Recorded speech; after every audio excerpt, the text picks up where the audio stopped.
Welcome to the Fabulously Keto podcast, aimed at improving health, vitality and quality of life. Eating real food in a ketogenic lifestyle. I'm Jackie Fletcher and I'm based in the UK. And I'm Louise Reynolds, an Aussie currently based in Bangkok, Thailand. Each week we will be bringing you guests who share their stories and discuss a range of topics which we hope will improve your health and well-being. Many of the guests, like us, came to keto for weight loss and have stayed for their well-being, numerous health benefits, and because they are living their best lives. We hope you'll be inspired to incorporate these ideas into your own health journey so that you can feel better than you ever have before. Thinking about starting keto? Take a listen to episode number 2, What is Keto and How to Start.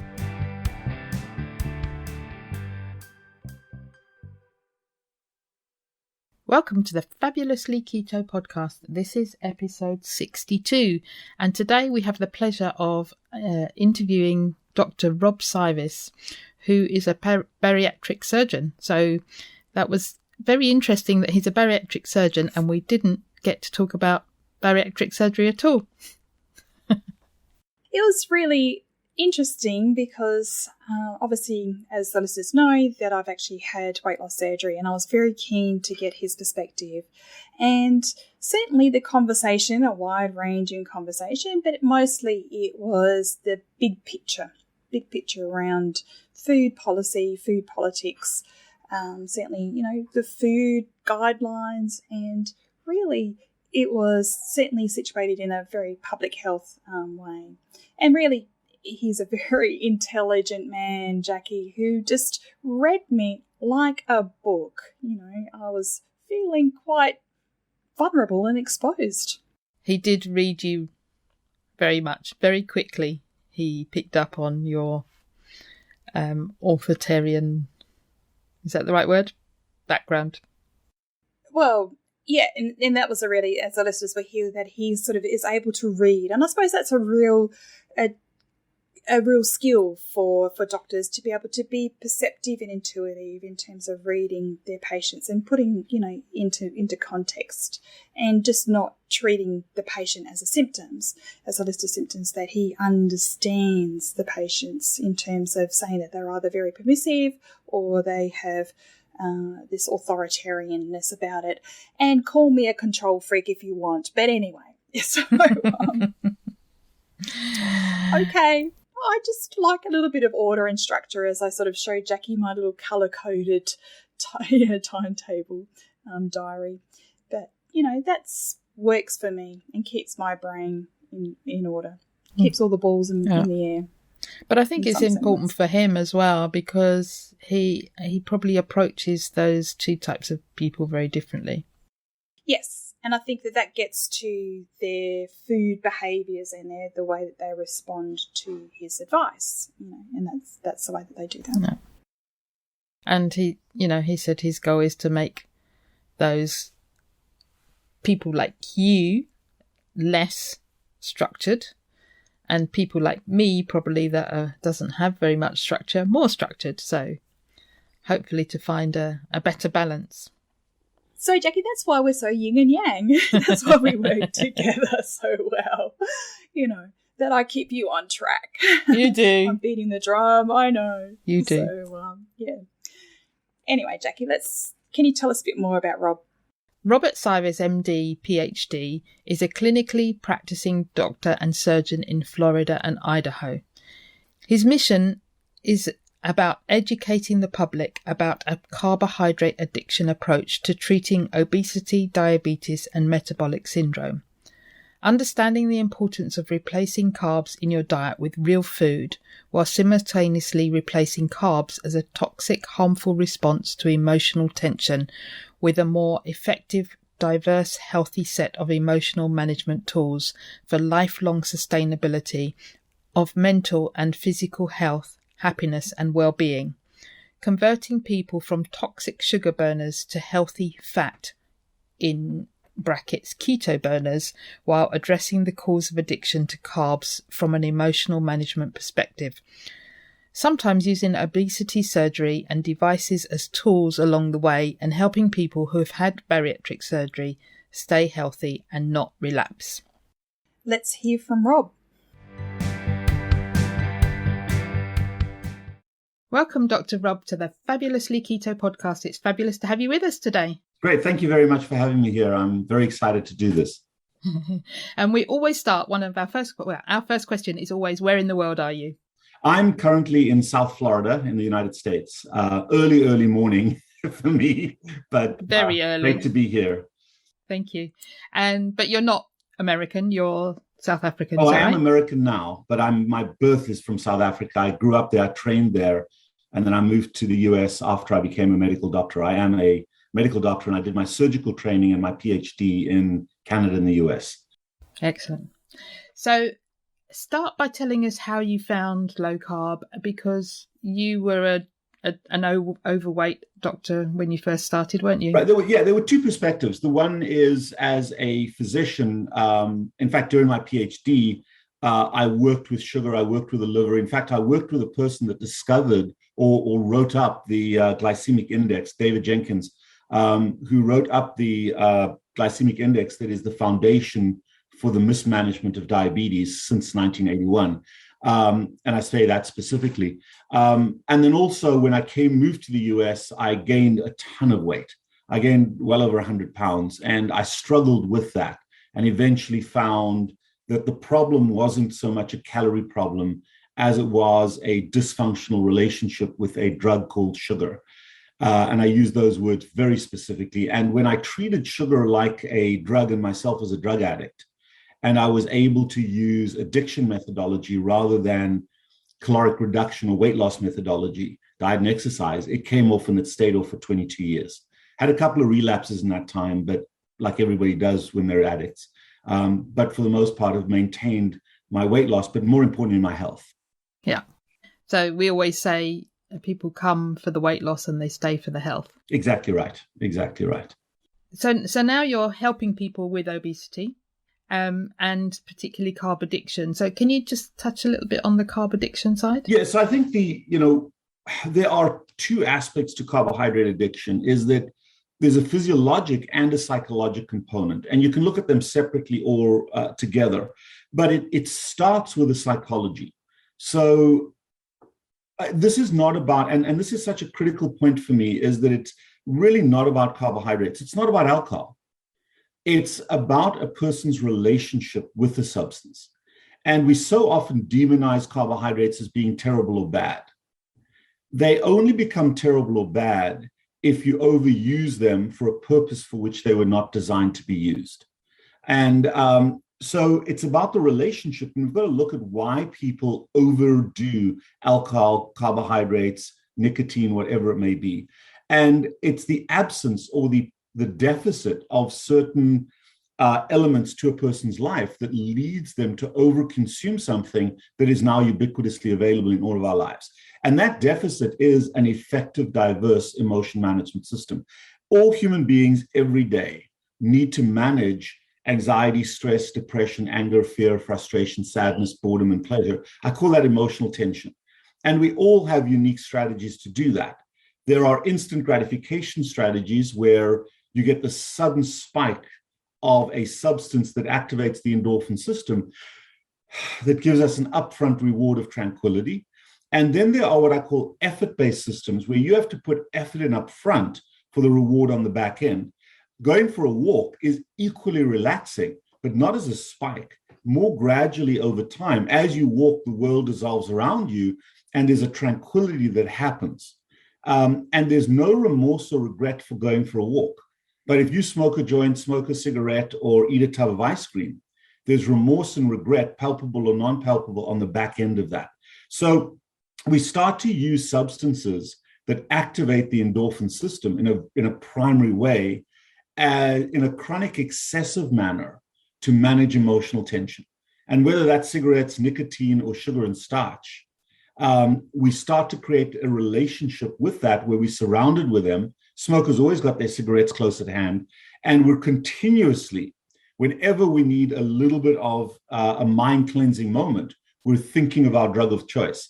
smoker's always looking to go outside for a cigarette, and the obese person is always looking for that little snack, that little bite, that little sip, that little drink. And we surround ourselves with access, and it's little bits at a time. Nobody smokes 20 cigarettes at one time, but it's what we do throughout the day. That Coke that you sip on 2 or 3 times a day, those M&Ms that you eat, that mashed potato, whatever it may be, we're looking for that source, primarily not for its nutritional value, but for its emotional value.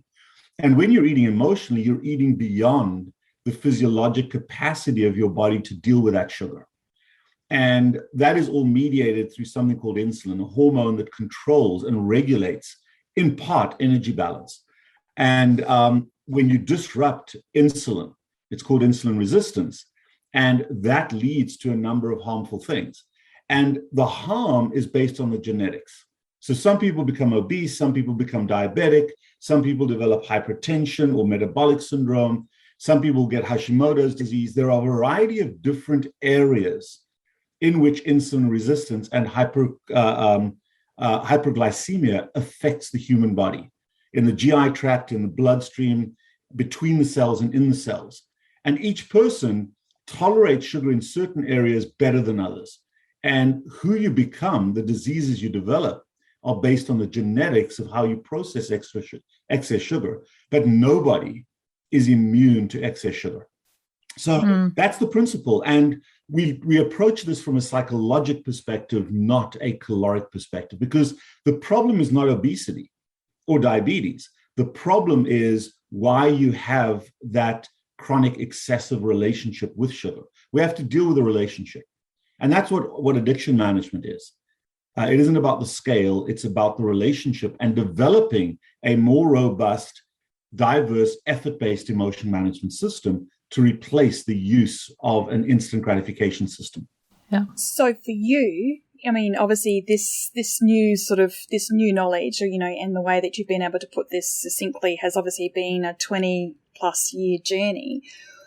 What sort of were the factors that inputted for you in your relationship with food? Was it obviously your medical training, which by all accounts is very stressful? On top of that, your relocation, your expat, your Ph.D. Was that all some of the contributing factors to your relationship? Sorry, all of those things factored in. In the laboratory, I saw what sugar did to blood vessels. So I got a very rapid understanding of diabetes, because diabetes is where excess sugar in the bloodstream damages blood vessels. That is simplistically what diabetes is. And it's caused by either the consumption of insulin, of too much sugar, or the lack of insulin, type 1, type 2. So every aspect that you just outlined factored into that understanding. But the other thing also that I think more and more, because of the pressure on physicians to see more and more patients, as a GP, as a family doctor, where you have to see 40, 50 patients in a day, and you're under super pressure to see patients, an easier way to manage that relationship is to walk into a room and to look at tests and talk to patients about what they should do for their health without ever listening to the patients. Unfortunately, it takes a long time to listen to patients' stories. And as a specialist, I was able to spend longer time with fewer patients and listen to their stories and listen to the stories they told about why they thought they had certain diseases. And if you do that, there is a disease pattern recognition, or there's a pattern recognition that you can then pick up on. If you've only got 5 or 10 minutes with a patient, you really are not able to hear stories. And more, as I listened to the patterns, they had nothing to do with calories. They had to do with emotional management, stress resolution, dysfunctional patterns in that regard. And it was always the same. So once you get used to pattern recognition, you understand what the pressures are, what the issues are, and what the relationships look like. And it became so obvious that this was a substance abuse problem, not an energy problem. Well, there's a lot of financial pressure for us to consume the products that give us this substance abuse problem. Sure. The incentive is, well, it's both ways, actually, Jackie, is that the incentive is there for there's huge incentive for rapid emotional resolution so that we can be supposedly more productive in our jobs. So our self-care time for most working people, but for everybody, has been reduced and reduced and reduced and reduced. They're now putting kids in kindergarten or junior kindergarten at 2 and 3 years of age and forcing them to learn before they've learned to play. And if you don't learn to play, you don't learn to manage emotional tension before you put under huge amounts of stress.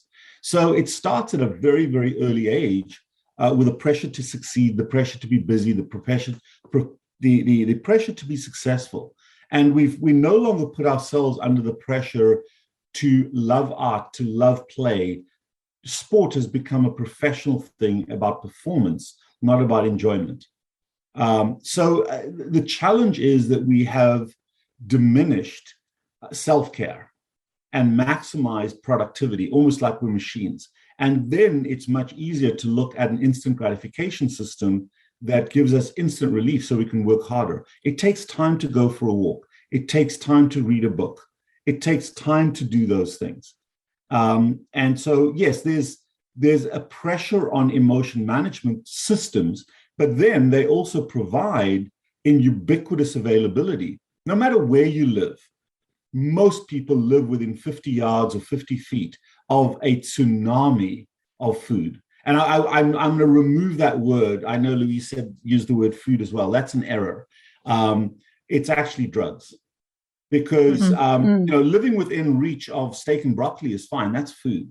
But for the most part, when I go into a hardware store and the first thing I see is a rack of Coke and chocolates at the entrance to the hardware store, that is what our society has become.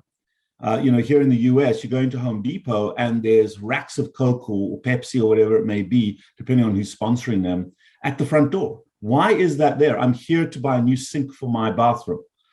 And that's the challenge. It is ubiquitously available. And if you watch TV, nobody sells steak and broccoli on TV. It's always some form of carbohydrate. It's interesting. Something that comes in a packet. Right, something that was produced by humans. The manufacturing industry has become huge. And it's either something that is designed to make you fat or to make you skinny. But they made you fat first. So Coke will sell you Coke, and then they'll sell you a Diet Coke. It's interesting you said about Home Depot, because obviously for the Australians that listen, it's obviously Bunnings. And so the first thing you do when you walk into Bunnings as our big box hardware store is obviously you've got to walk past the sausage sizzle. So, and that's obviously the slice of white bread with the link, for Americans, the link, the sausage, and onions. Onions go on the top, not on the bottom. That's a whole national debate with the tomato sauce, which is sugar, sold with the can. But they're mainly for fundraisers. But it's true. But where you're walking in the supermarket where there's reams and reams of sugar in the checkout, in that sort of corral, it is a. Just speaking of that, I see Heinz here in the Heinz, which produces our tomato sauce, our ketchup in the US. They're now advertising a no added sugar ketchup or tomato sauce. So that historically they've always added sugar to their ketchup. But by definition, ketchup or tomato sauce is very rich in sugar, even before they added extra. So it's like Philip Morris telling us that these cigarettes do not contain added nicotine. They're still nicotine-based cigarettes. That's why. But the marketing, as you said, we're bombarded with this messaging that says, "Oh, this tomato sauce is now safe." No, it's not. And the cigarettes have sugar in as well. Correct. So that keeps the addiction going. Yeah, but it's and that's the challenge. Therefore, and I think this is an important concept to understand: is that we cannot expect anybody to do this for us. Yeah. The pressures are too great against our society, at least in my lifetime, changing. And the analogy I use all the time is, in the 1950s, smoking was okay because we didn't understand its harm. Now, in 2021, everybody understands it's a problem, and yet there's very little incentive not to sell cigarettes. They curb them, but they still tax them. And the switch is now being very subtly from cigarettes to vaping. You're still pitching nicotine and you're still making awesome profits on drugs. In fact, more profit on vaping than you'd ever did on cigarettes, because you cut out the farmer. So I don't think as a society, the incentive is there in a consumeristic world to help us. And I think the other challenge is that we in healthcare have become really, really good at treating communicable disease. The shift in the last 50 to 70 years in disease is toward chronic, non-communicable diseases. In other words, we've shifted not to things that happen to us, but to things that we do to ourselves. Yeah, I heard you say once that I wrote this down, in this century, the majority of causes of death and the majority of causes of illness are going to be self-induced. Correct. So the commonest cause of death is human behavior. And therefore, it is incumbent upon us as individuals to decide how we handle our own bodies. So there's also along those lines, this is a shift that I preach. And more, because people are trying to make money in the healthcare space, they're selling health perfection. They're selling things that are designed to make us super healthy, anti-aging medication. If I take this, I'm going to live super healthy.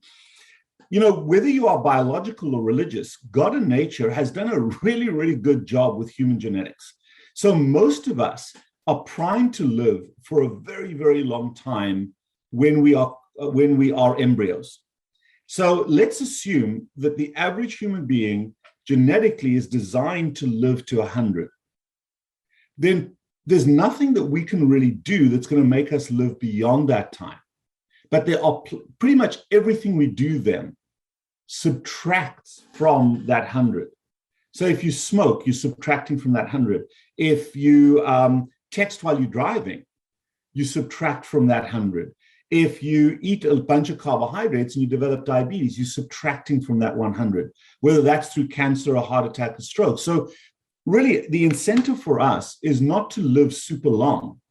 The incentive for each human being should be to do their level best to remove the things that shorten our lives or make us less healthy.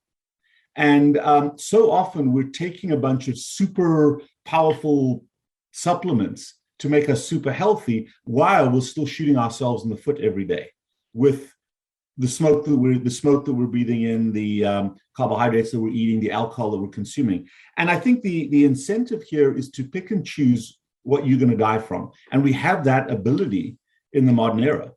Some people are going to die of alcohol disease. Some people are going to die of carbohydrate disease. But those are the common diseases we're going to die from. And so my job as a physician is to recognize you are going to die. We all are. But I can help people who choose not to die from carbohydrate toxicity to remove carbohydrates from their life. And that really is the healthcare space that I work in. And it's a change in thinking. It's not about living forever. It's about not living too little. Yeah.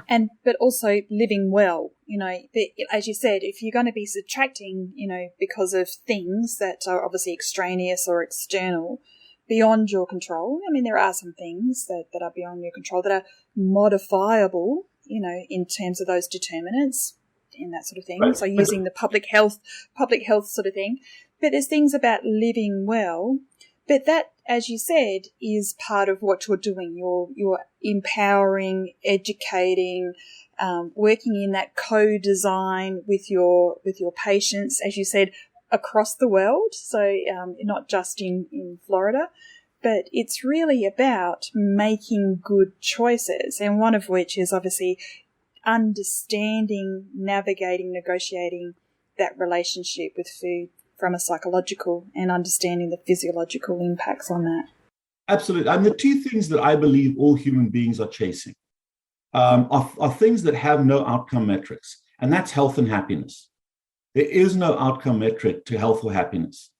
However, if we advance those two and we look pretty much just at the carbohydrate or the eating space, if it is an addiction, which I'm pretty certain it is, that detracts from happiness, because anytime you consume a drug at a conscious or a subconscious level, there's remorse.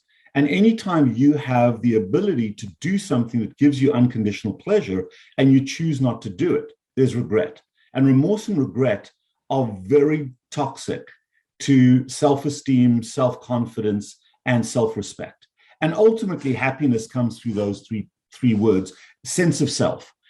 From the health perspective, mediated through insulin resistance, the things that we do to our body with sugar and starch and with snacking and overeating detract from our best health in the largest possible realm, because carbohydrate toxicity affects every cell in the human body, and more so than any other drug that we can consume. So as we chase health and happiness, the way to do that is, number one, to remove sugar and starch from your life as best you can. And that is dependent. Not everybody has to remove them completely. Sometimes we're too zealous about that.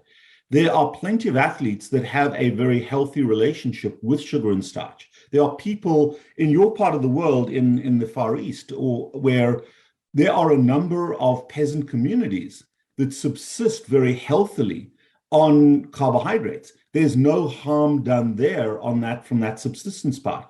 It's the chronic excessive use that's the problem. So that's the first part. The second part is the diversity of things that we do for emotional fulfillment. And the longer and the harder we work, the more sedentary we are, the smaller and smaller that world becomes. Whether it is something creative, something artistic, something physically active, even spiritual or human connection. We know under COVID how, with lockdowns everywhere in the world, our empathetic human connection has been radically affected. And we don't realize that is one of the pillars of effective emotion management, is human connection. And if we lose that, we lose a huge percentage of what gives us emotional buoyancy. And then we turn to fill that void with what's available everywhere, which is sugar and starch, manufactured goods. And Netflix. So, exactly. Yeah. Netflix deals with popcorn and chocolates. Yeah, but that's right. So it, that comes with the, well, certainly the remorse and the regret is like, oh, I just wasted another hour, and Netflix is still sort of, going on. Well, Are you awake there, Louise? A little saying that I have is, I've never met a fat person who didn't have time to watch another Netflix movie, but I've met plenty of fat people who couldn't find 5 minutes to go for a walk. Now, I've got to tell you,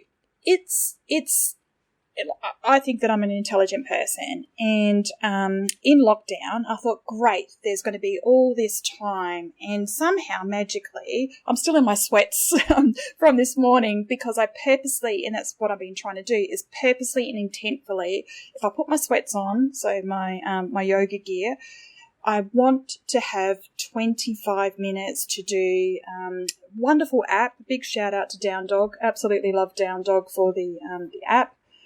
20 minutes of just movement, gentle flexibility, and that sort of stuff. The best part of those 20 minutes is the 18 minutes of Savasana, which is the corpse pose. Just kidding.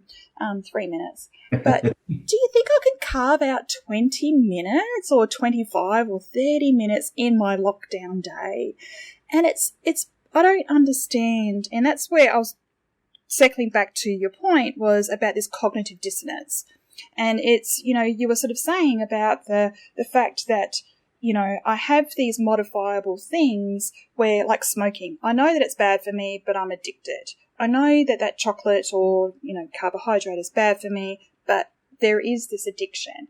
How did you sort of get to understand that, well, certainly the neurophysiology aspects of, because you were working in liver metabolism research, that brain connection to, that was driving you to eat or to consume over and have that dysfunctional relationship with food? Right. In fact, this is such a salient point. There's a group of us that are all work in the space that are discussing this in great detail now. And I think the problem is we get trapped into physiology. Of course, when you overeat carbohydrates, it's actually fairly simple to understand what that does in your liver and everywhere else. But that is the consequence. The question is, what is the incentive, as you're asking, to eat this stuff? And when you're not sick, what is that incentive? And that is where we have to look at sugar and starch not as an energy molecule, If you think about fat and protein, they have energy value, but they also have a variety of other roles in the human body. For example, protein becomes so many of the neurotransmitters, but they start out as amino acids, but they become messengers. They become hormones, they become messengers. Fat is not just an energy thing that sits on our hips and our bellies. Every cell has a fat membrane. Inside of every cell, there's a membrane, a wall that is constructed with fat.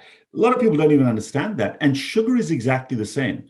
We look at sugar primarily in its energy role, and we're locked into that, which is the caloric role. But sugar has a variety of other effects in the human body that are not energy related. And some of those are brain triggers. And they may be directly mediated by sugar itself, or the co-conspirator is a hormone called insulin. Insulin has a number of functions beyond energy control. And that's the beauty about the human body, is that it'll use one molecule in a diversity of roles in different settings. And I think when we look at sugar beyond its energy capacity, because that's the toxicity that we see, the obesity or the diabetes. But what we're looking at is the trigger effect in the human brain. And there it has a role similar to nicotine or alcohol or opioids, triggering a communal pathway of pleasure, of instant happiness, of tranquility and emotional relaxation, which is the neurohormonal effect that we see. And that is where sugar is more of a, as I said, a neurotransmitter than an energy molecule. And we're just starting to scratch the surface of how it works. There's a woman by the name of Nicole Acevino who works in New York. She's a neuropsychologist, and she's done a number of studies with rats and then with humans, looking at behavioral modification and reward modification. And whether it's nicotine, cocaine, or sugar, the reward incentive is exactly the same. And the way those animals become conditioned to seek out their drug of choice in exactly the same pattern. So it really isn't about the physiology of sugar in the liver, because that cannot be that communal pathway. There is no physiology of cocaine in the liver that is similar to sugar, nor nicotine, all those substances. And water just doesn't do it for you. I'm sipping on something over here that has no neurochemical benefit to me, but it is the distraction of that little mind cleansing moment of having that sip that gives me the ability to move forward. The other thing that I just wanted to mention is that, and this is, I think, where a lot of people get trapped. We look at our patients, we look at the people we treat and speak to as if they were us, and other people are not us. And all too often, doctors get trapped, or therapists get trapped in saying, this is how I do it, therefore this is how you should do it. But we don't understand, we don't put ourselves in the shoes of that person. How do they function? What are they capable of? And that empathetic aspect of healthcare is missing, because ultimately, healthcare is shifted toward, at least in this space, helping people to help themselves. And there is no pill, there is no surgery, there's nothing that I can give you that will help you to help yourself other than information. And so I have to meet you where you are. And one of the things that I categorize quite particularly when it comes to substance abuse is we've got two disparate populations, two differently wired groups of people that are both vulnerable to addictive behavior. And I'm going to get a little personal if you don't mind. It's just an insight. But Louise, you come from a highly authoritarian family background where you're really good at putting effort into things. You have a highly structured life. The challenge for you is that nothing you do is ever good enough. Your struggle is with perfectionism and expectations. Whereas the other, but if you come from that paradigm, it's difficult to understand why other people find it so difficult to put effort into something. You find putting effort into something very easy, but it's never good enough. There's a large sector of patients that are raised in a permissive family where there's no structural rules. They have all the incentive to do things, but somewhere between the incentive to do something and sustainable effort, they go sideways. And they go sideways to an instant gratification mechanism. You know what? I've had a really rough day. I'm going to go for a walk. But just before I go, one little shot of whiskey. And half an hour later, the bottle's empty. You passed it on the couch. It never happens. When you go for your walk and you come back and you've done 8,000 steps, instead of feeling wonderful that you've done 8,000 steps, your Fitbit is screaming at you to tell you how pathetic you are that you didn't do 10,000 steps. So we can't manage. The expectations of those two populations are completely different, and they cannot be managed in the same box. And that understanding who is in front of you as a patient, the very first thing I do is, just in the back of my mind, is to identify what this person is capable of and what level of structure they have. And that's an important consideration in helping people. So what I'm hearing is there's two things about this. Is obviously understanding, obviously, the patient's lived experience, and obviously, there's this spectrum of perfectionism and permissiveness. But that sort of speaks to their health beliefs, their health literacies. But I think what we're missing, or not what we're missing, what is your lived experience also informs that as well.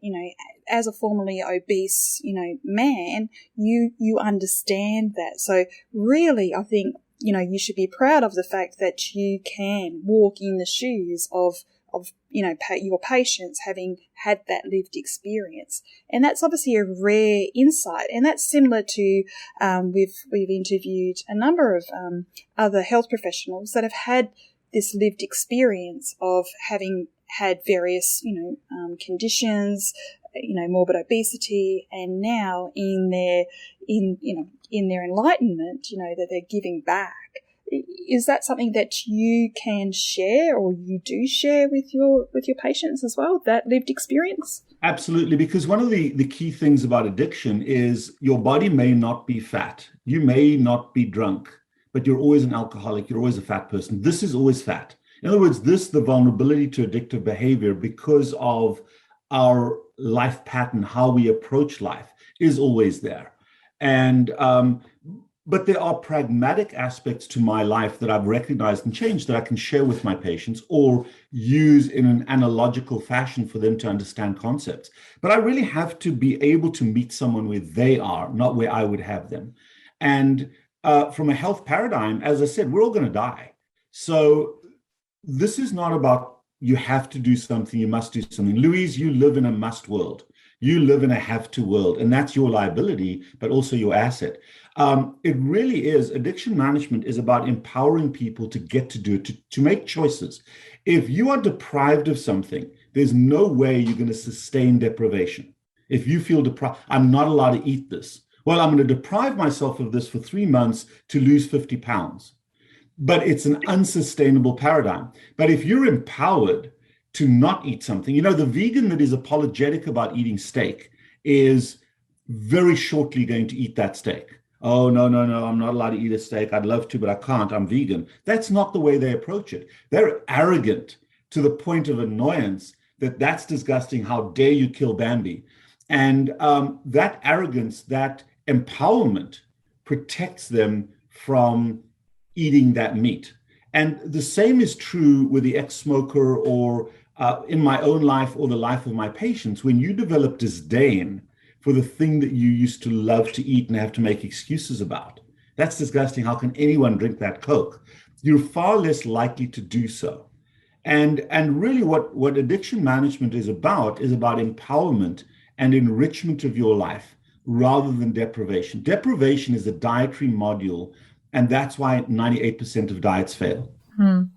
Which was really interesting when I understood, when I went to Geneva, and here was the man of, to me, that represented it, and that was Calvin, and Calvin had that deprivation. He was the man that said, you must go without. And that's the sort of stuff that, these Calvinistic notions of deprivation, like, I can't eat that. I'll have to eat celery for, days on end. And when I sort of understood about what Calvin was saying and how pervasive that Calvinistic notions have gone into, particularly, that diet culture, it was like I was shaking my fist at the statues all around Geneva. But it's so true that when we deprive ourselves, it's when we do that flip to empower. And our good friend Terry Lance, when we were talking about fasting, and she was saying, I'm not depriving myself when I'm fasting, I'm actually giving my pancreas a break. And immediately it has that shift. I've empowered myself to make the choice to give my pancreas a break by not eating food. It's refreshing and enlightening. And empowering, one of the things to understand is that we use carbohydrates for a highly positive purpose. In fact, the value of eating carbohydrates and snacks is so powerful that we're willing to disregard all the obvious information that it's really bad. Same thing with smoking. So what we have to be able to help our patients to do is to understand that there's a huge positive benefit to eating carbohydrates with a liability on the back end. I equate it a lot to marriage. You fall in love with someone and you marry them because you truly love them.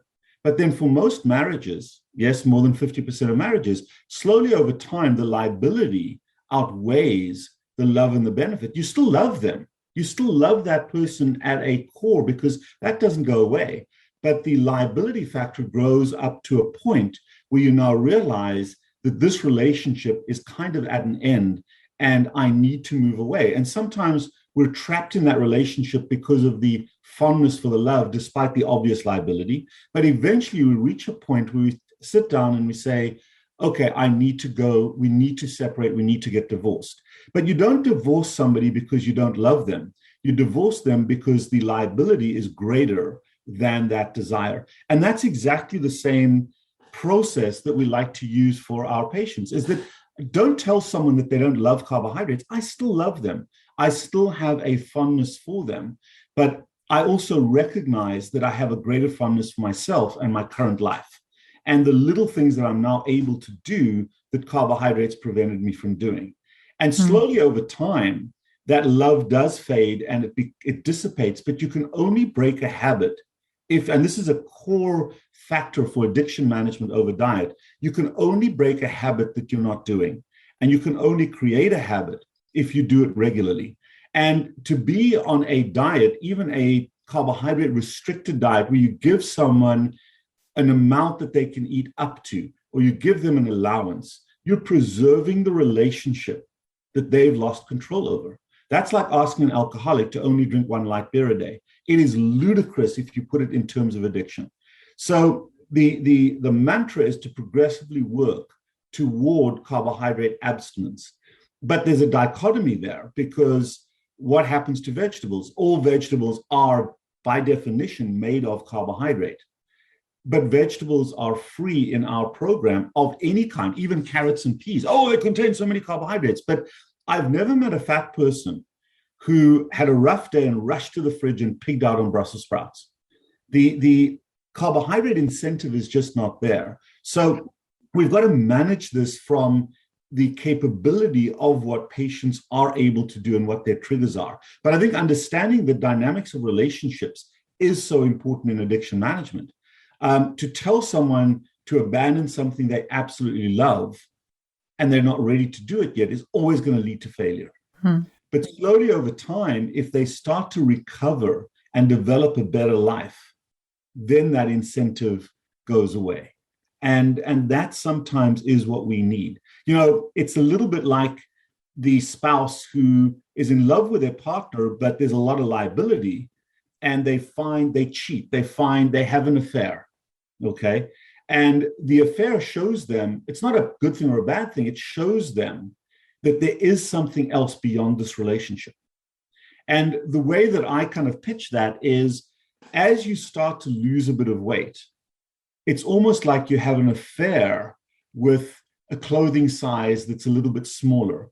You're able now to cross your legs. You're able to go for a walk easily. You're sleeping better because you don't need your CPAP. And that's almost an illicit benefit. You're cheating on your spouse, which is carbohydrates. But as you start to love that new life, you realize that these carbohydrates that gave me so much pleasure were a trap away from being able to go for that walk, to be able to cross my legs. And you lose that love of the carbohydrates because of what you're gaining. Does that make sense to you? Mm. So what I like to have my patients do is every day recognize multiple times a day the pride that they have in the little things that they're now able and willing to do that they weren't able to do before. Because ultimately, you can't get rid of carbohydrates without replacing them with something else. And the replacement, in my opinion, should give you greater pleasure without liability than the consumption of carbohydrates, which give you great pleasure with huge liability. Because the replacement is critically important. If you're not in the driver's seat of replacement, your brain is going to take that role. If you're in the passenger seat of the replacement of carbohydrates, so a lot of people who quit smoking find some other instant gratification drug. They may get depressed. And quite often sugar. And often, right. And so often they gain some weight. And that is between 10 and 20% of people who quit smoking successfully gain a significant amount of weight, not just a few pounds, but a significant amount of weight. Now, it's not everybody, but at the same time, a drug transfer is necessary. And the ideal transfer is from a substance to an effort-based action. So if you go from carbohydrates to the gym, or you go from carbohydrates to rediscovering playing the guitar that you did when you were younger, or going to church, or whatever that may be, that's where you get your happiness and your pleasure from, and that becomes your new fortress of solitude, to replace the fridge and the pantry as your place of worship. So it's moving away from instant gratification to a longer term, might take more effort gratification. Correct. And then the other piece, you see Louise and myself doing this all the time, is to have something instantly at hand that dissipates. I call it my MCM, a mind cleansing moment, because when there's emotional tension, you want immediate subconscious relief. If you have to think about it, or if there's nothing in your environment, you're going to go back to the old pattern, which is a snack. And a snack is always, always, always an emotional event. Whereas if you formulate that relationship, and I call it a bridge, the difference between a snack and what I'm drinking now, this used to be Coke, now it's coffee. And is the coffee perfect? No, but it's perfect for me because it doesn't contain calories. It does what I want it to do in terms of giving me that degree of tranquility. And it's now a subconscious relationship that I'm really proud of. So when something comes at me that creates emotional tension and I need relief, instead of me going for a Coke or some M&Ms, where's my coffee? Instead of having a cigarette, where's my gum? And the gum is an adequate surrogate for that cigarette for the smoker. And eventually it's not, I need my cigarette, where's my gum? It just becomes, where's my gum? And the same thing happens here. So part of addiction management that's different than diet is anything you ever deprive yourself of has to be replaced. And the failure to replace is going to lead to relapse. So you said, and I love this saying, and I often say it, and I think Louise uses it as well, is snacking is always an emotional event. So we know that we should be eating 1 to 2 meals a day. Lunch and supper, breakfast and supper, whatever it is, that's what we should be doing. But I find myself about 4 o'clock in the afternoon feeling like I need one square of 85% chocolate. That's all I need. Some days I do it, some days I don't.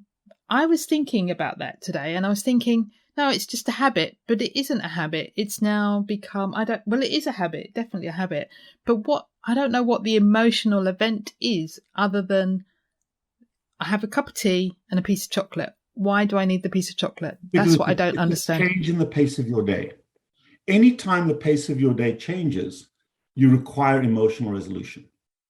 So first thing in the morning, if you wake up and you've created some time to invest in yourself, you go for a walk, you have some meditative time, you watch the sun come up, you make yourself a cup of coffee.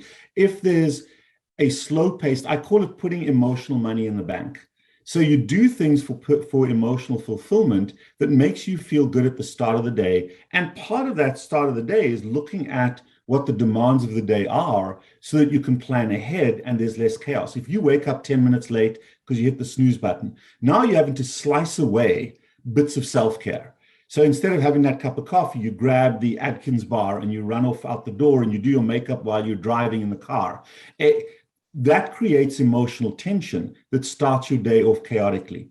Then you're working through the day, and as long as you're busy, you have little moments, you have little mind cleansing moments throughout the day. Everybody does. That's the way the brain works. But at the end of the day, at 4 o'clock, when your day begins to end, as part of your unwinding, as part of exhaling that emotional tension, your mechanism of doing that is to have that one tiny little low carbohydrate sip of beer. Oh no, you said it was a chocolate. It's not beer. But the point is, it has nothing to do with the eating. It has to do with the recognizing the event of a need to have that break. One of the things that I switched over is I trained my dog, who's now 5 years old, to sit with his leash in his mouth as I walk through the door in the evening.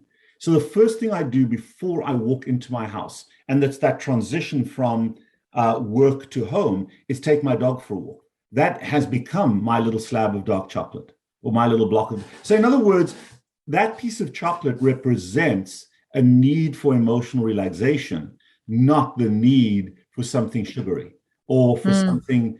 But your correlation with that is the trigger for your relaxation. My walk has become that. I had to consciously force myself to do that. And there are days when I walk my dog, and there are days when my dog walks me. But that has become my piece of dark chocolate. Does that make sense? Yeah. And the worst time for most people is between dinner and bedtime, because that is where we're in our private space, where we're really relaxing to get ready for bed. And there's a physiologic response. We're going from a serotonin-based mental state, dopamine and serotonin-based mental state, which is an active form. And serotonin then gets converted to something that all of you have heard of called melatonin. Okay. And melatonin is your sleep medication. And if you allow yourself to relax in the evening, then you create enough melatonin that you get to sleep easily. But if you're hyperactive, and often watching the news on TV aggravates you, so now you're keeping that serotonin alive, you're even having a cortisol response at a time when your cortisol levels should be as low as they can be. Yep. So now you need to eat something to create that response, because that high, that whether it's smoking a cigarette, having a glass of wine, or eating a slab of chocolate or a tub of ice cream, those are all artificial forms of creating that same relaxation so that you can go to bed. Yeah. Does that make sense? So it does. I don't have that anymore, but it does. Correct. I think I used to have it. Right. But you still have the need. You've just surrogated it for something else. I bet you, if you look at your life, there's something you do in the evening before you go to sleep that relaxes you more effectively than a consumable calorie. But that need is present. It's how you handle it. It's the transformation that's important. Yeah. I've been doing the colouring in, and I have been finding that the meditativeness of just that sort of colouring in of those, the pictures and that sort of stuff. I mean, it's quite stressful for me because, I'm the perfectionistic person, high need achiever with the perfectionistic tendencies. I have to choose the right colour. So it is quite stressful, so that I do have a cortisol response. Right. But overall, it's quite meditative. And actually, I've noticed the nights when I haven't actually had, maybe, we were watching a TV show like a Netflix, and then that's 45 minutes. So, 45 minutes of that meditative colouring in is actually really good. Right. So, and this takes it to another level. I mean, this is not something you can discuss even in an hour. But the next level is that if you look at emotional tension, it is a response to issues that come at us. There are issues that come at us all day, every day. You get a bad text, you get the stress from some work thing that you have to do. There are issues, pragmatic issues that we have to deal with all the time, and they create emotional stress. Oh, I'm stressful at work, I'm really busy. They create anxiety, they create emotional tension. And what instant gratification methodology does, you drink a glass of wine, you have a slab of chocolate, it gives you instant emotional relief, but it disconnects you because it's a short period of relaxation, of relief. It disconnects you from identifying and processing and dealing with the issue that triggered the emotional tension. When you go for a walk, when you're sitting there coloring, the coloring is just opening the door of relaxation. So the world dissolves around you while you're coloring. It becomes a mundane task, but it allows you to escape into this tranquility zone, this almost subconscious meditative zone where your subconscious reveals to you some of the issues that you've hoarded in your subconscious. And as those pop up and you process them and let them go, come to terms with them, and if you have periods throughout the day where you can do that, you're becoming a more effective human being at dealing with the issues that are causing the emotional tension. And if you've dealt with an issue in your awake state before you go to sleep, you're going to have a much more restful sleep. Absolutely. Sometimes we get to sleep, and then after 2 or 3 hours of early rest, we wake up and our head is spinning because our subconscious, when you sleep, that conscious brain goes away and that subconscious wakes you up and you're spinning about issues and you go down these rabbit holes of awful emotional tension. And so we have poor sleep, and then the poor sleep, now I have to sleep longer in the morning, so I hit the snooze button, and now I've got chaos in the morning. And it becomes this cyclical problem of not dealing with issues and then leaning more and more and more on instant gratification substances to manage the emotional tension, but to disconnect from the issues. I call that psychological hoarding. And all addicts take issues and shove it in their subconscious. I'll deal with you later, but later it never comes. And one of the most prevalent things for people like you, Louise, is, you can tell me if I'm wrong, but it's procrastination. Because procrastination is an instant relief with pain on the back end. And we take those things that we know we have to do that are going to cause us greater harm because now we have compressed time to do them in, and we don't deal with them. Whereas the Nike solution, which is just do it, gives you that tremendous relief. But that's part of authoritarianism. Well, Louise, you've been found out. I know, but this was the thing. Like, I've also done my Ph.D, and I really did struggle. Obviously, being the high need achiever with perfectionistic tendencies, was procrastination, and I would not hand up my draft to my thesis supervisor because it wasn't perfect. So I'm just an open book. So you've just read me. It's true. It's true. And that's where a lot of my food issues dealt with. The emotional tension was obviously, I was a single parent with a special needs child doing their doctoral, my marriage was breaking down, before that. And it was comfort in food, the self-soothing. And, Dr. Phil said, Louise, you're having a party in your mouth. So that's where I know it led to me being I nearly got to 300 pounds. But, and that took a lot of therapy, unpacking, as you said, a lot of those a lot of the hoarding that I did, suppression, a lot of the self-soothing through food, that dysfunctional relationship with food. But you see, it's a necessary relationship at the time to give you emotional buoyancy because you can't get it from the life that you lead. And whether we're dealing with the permissive folks or the authoritarian folks, the permissive folks need, if they're going to be successful at this, and it's not about losing weight or limiting or getting rid of carbohydrates for a short period of time. The greatest challenge with diets is one word: sustainability. Because they're deprivation, they're unsustainable. And understanding who you are. And for the permissives, creating external structure helps them to sustain a behavior until it becomes a part of the fabric of who they are. So if I've got to go for a walk as a permissive person every day, it's just not going to happen. But if I'm meeting my trainer at 5 o'clock, I'm going to show up. And the trainer is going to help me to show up. And if I show up on a regular basis, I learn to have that pride in and that positive feeling. I'm going to show up on a regular basis. The authoritarian person wants to return their locus of validation to themselves. An authoritarian person is incapable of giving themselves unconditional approval. And learning to let go of outcome metrics for approval and approving of the effort rather than the outcome is the more important thing.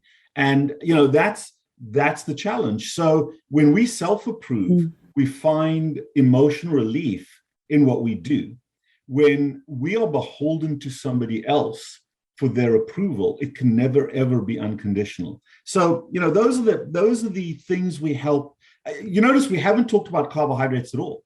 We haven't really talked about, that's been the central theme, but we haven't talked about weight loss or obesity or diabetes. Those are physiologic diseases that can be fixed very, very easily in the short term. But unless you change the psychologic methodology, it's always going to come back. And that's why diets fail. Diets fail all the time because people don't find the adequate replacement. I totally agree. And I ended up having a sleeve gastrectomy in 2012, but that was after 3 years of therapy and a further 2 years. So I put in 5 years of therapy to unpack what, you said the physiology, the psychology around the physiology. So what was obviously all the triggers leading to obviously my dysfunctional relationship with food or disordered, eating. And then, the fact that having this tool, the tool for success. And, I really like the way that, you are advocating that obviously weight loss surgery is a tool. And that is another whole separate conversation about the stigma. And as you said, the failure of weight loss surgery is because it's not, the be all and end all. It's an adjunct to the psychology. And that really resonates with my lived experience of how much work I had done pre and post operatively and continue to do to evaluate and, reflect on my relationship with food. And even just being here, as I said, in Bangkok, things change, huge stresses, huge, right. But it's not about stress, it's about how you manage them. It's what tools you have in your toolkit. Everyone blames stress. Everybody has stress. What mechanisms do you have to step back from the stress, take care of yourself, and then handle the issue? Absolutely. The stress makes you feel a certain way. And if you recognize how you feel, you can then say, okay, I feel this way. I'm going to go and listen to music. I'm going to have a moment of prayer. I'm going to go for a walk. There are different effort-based things that you can target different feelings. But in order to know that, you need to know the feeling. And when you stand in front of the fridge looking for a can of Coke, you have no clue about why you feel this way. All you know in an almost obsessive compulsive way is right now, I need chocolate relief. Soothe. Mm-hmm. Rob, we're very aware of your time. So thank you. Yeah. But I don't know if you'd be happy to come back. We'd still love to talk about public health. We'd love to talk about bariatric surgery.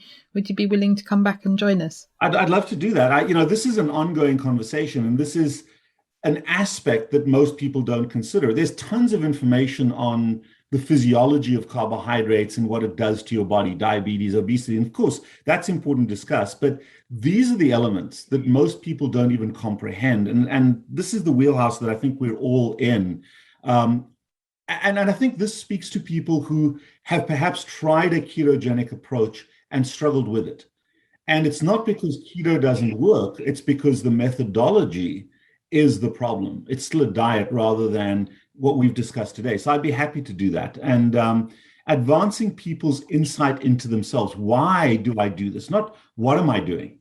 You can change what you eat very quickly. But what's the real struggle is why am I doing this right now?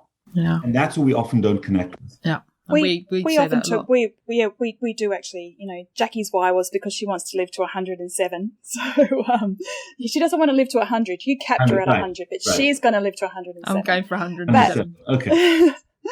But the effort-based system, I think, was really interesting when we were changing that, was connecting with community. And I know that, when we go to those low-carb conferences, we have this effort, the effort of the social connection with these like-minded people, that we all come together. And as you highlighted, COVID, the disconnection that has come for that, and we have to find these adjunctive ways like Zoom, to really feel the connection. The reason why we're able to have this level of conversation is because we've all accepted that carbohydrates are the problem. So it becomes easy to go to the next level because we don't still have to argue with people about the benefits of a carbohydrate, of a low carbohydrate eating way of eating. So I think that when you're in that community, there are certain fundamental ground rules that are already accepted. And as this has evolved, early on when we went to the low carb meetings, it was about obesity and about weight loss. And now that is a very minor fraction of what we even discuss at those meetings. Now we're into the cholesterols, and we're into the cardiovascular disease, and we're into hypertension, and we're into the psychology. And there's so many other aspects, the diabetes part. 60% of my patients are coming to see me because of diabetes, not because of obesity. They may have excess weight, but it's the diabetes that's the factor. And, so those are all the aspects that we work on, or they've had surgery and they're struggling with the surgery, they've gained their weight back, or something has happened in that regard. So the breadth of this discussion opens up when you accept certain things as fundamentals. And the three of us have bought into the fact that carbs are a problem. Now the question is why?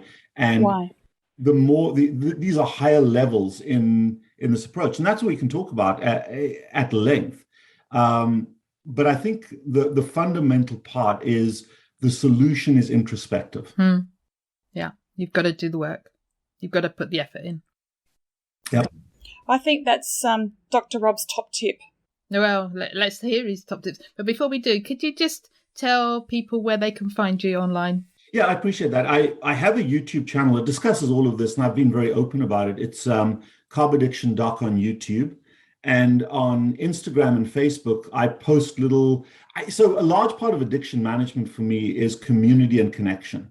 And if, the alcoholics use a sponsor that they talk to a lot on a daily basis between meetings.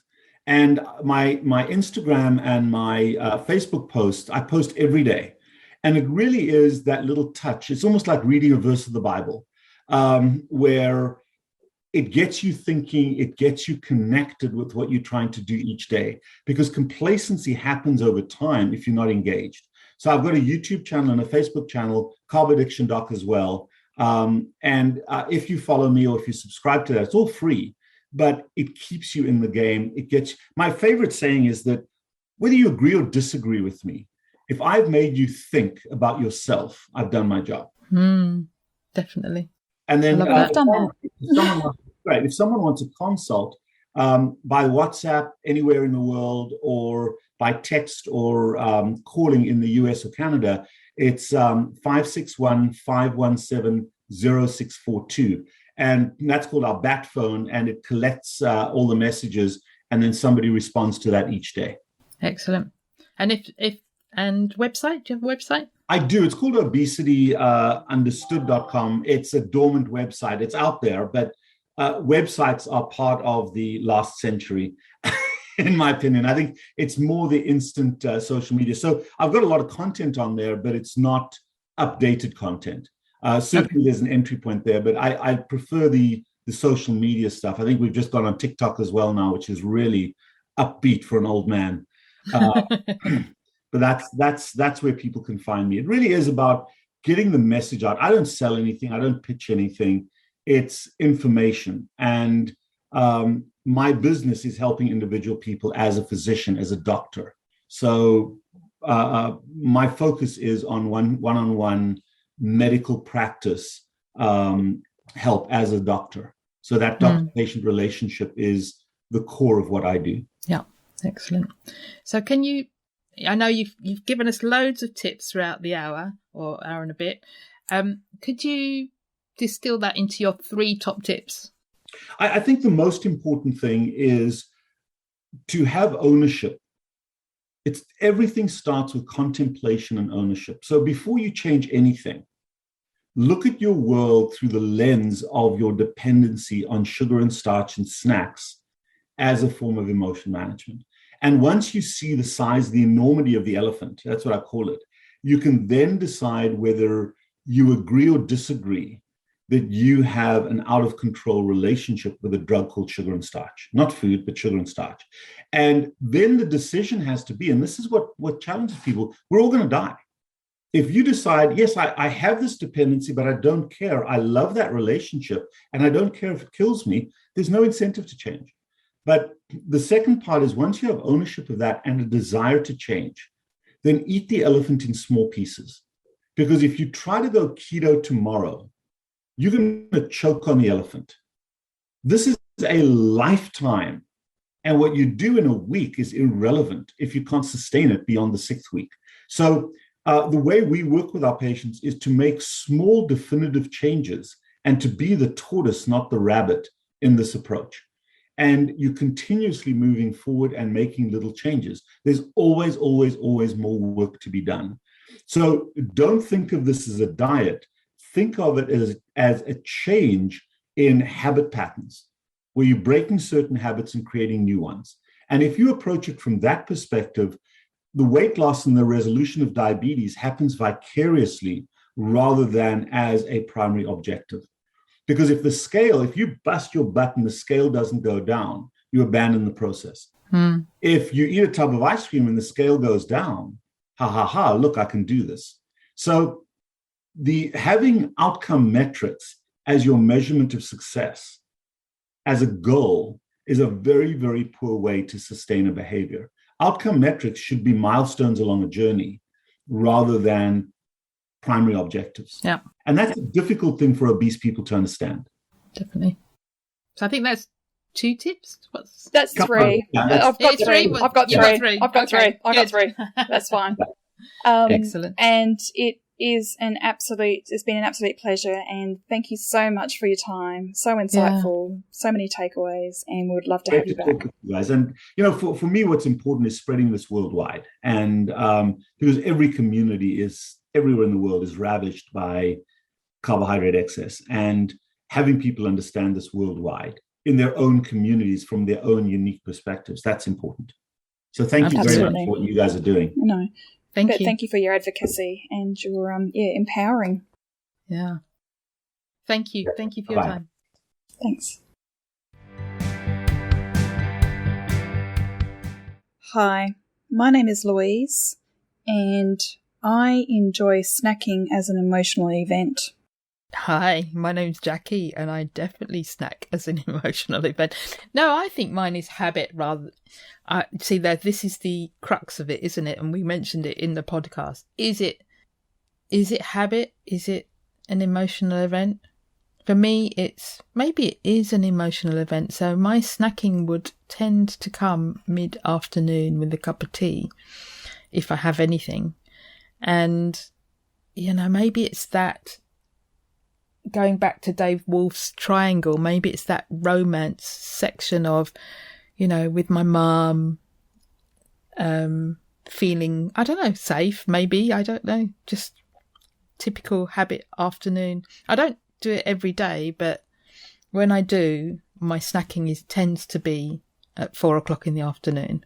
But Rob would say, well, what's the emotional tension there, Jackie? Well, what is it that you're soothing? And I think that's I just love the fact that he was able to conceptualize the fact that it's the physiology and the psychology. And obviously one of the tools, and I've always said that about myself, my weight loss surgery was the physiological intervention that I needed.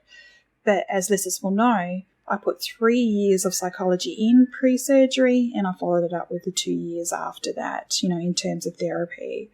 So I certainly did a lot of emotional work in resolving those tensions that led me to that disorderly eating. So I understand that there's a lot of habits that you're reflecting on, that you're connecting with. That's the food values, that's connection with your mum, those little things that, make you feel warm and safe, going back to your childhood. Yeah. But also he spoke about transition. So for me, that 4:00 in the afternoon is that transition from the end of the work day into a now winding down type time and relaxing period in the afternoon. So maybe it's just the transition part that he was speaking about. But, well, like you said, you need to find alternatives to that, that there needs to be a replacement. You can't just stop doing it. You need to replace it with something else. And, where he was saying about his, his dog bringing him the lead and all that sort of stuff. And since we recorded this episode, I have been trying to be more purposeful about, carving out that half an hour of yoga time. To think that I can't find 30 minutes, that's just crazy. But it is competing demands, there's so many competing demands. But again, that's me being structured, that's me. I need to use some of my tools and color code it, my exercise highlighter color in my day, that if it's not going to be in my diary, then I need to make it structured and use the things that I do well in time boxing and time box that exercise in and make it a non-negotiable. Yeah. But I did feel very vulnerable. He did read me like a book. I did feel that, he certainly picked me for being, one of those uptight, control freaky people. But and that's obviously a testament to his expertise. And it would have been maybe it would have been different if I had gone to him as my surgeon. So but prospectively, back then he probably didn't know what he knows now, so he probably True. would have been the same as your surgeon. But I would have loved to have got on to. We could have. I felt we could have talked for hours with him because he was just so fascinating. And we didn't get on to, some of the things we spoke about before we went on air. We didn't get to any of that. And it's just so much. And he did say he would come back, and we hopefully will get him back in the new year. Yeah. It just is one of those, insightful, and we're just so lucky to have him in the community. And I think that that's part of his role, where we can hear his passion and commitment to educate, empower, advocate, and build, the community and build the personal skills for the listeners. And, we're very, very grateful for his time. Where can we get the show notes for this episode, Jackie? So show notes are at fabulouslyketo.com/podcast/062. Thanks, Jackie.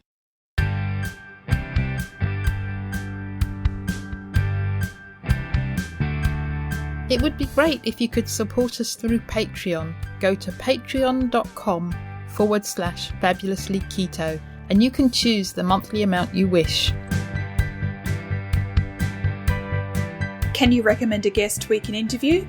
If you can, click on the link in the show notes to send us your recommendation.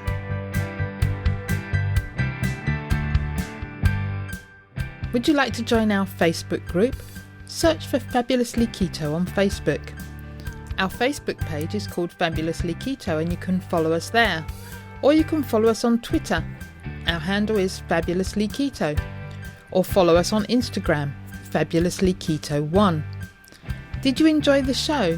Let us know you listened by tagging us in your Insta story or Instagram post using the handle Fabulously Keto 1 and the hashtag TFKP. All the links are on the website and in the show notes. If you haven't subscribed to the podcast, click the subscribe button. Reviews help us to be found and reach new listeners. Please leave a review of our show on your preferred podcast listening platform. We appreciate you taking the time and read them all. Disclaimer. The information in this podcast is for informational and educational purposes only. Nothing in this podcast can be taken as advice. Whether our guests are doctors, healthcare professionals or not, they're only sharing their own opinions and stories, and this does not constitute a doctor-patient relationship. It's always best to seek professional medical advice should you wish to make any changes to your current medication or treatments. Also speak to your own doctor if you have any concerns about your health or you wish to make lifestyle changes, especially if you're taking medication.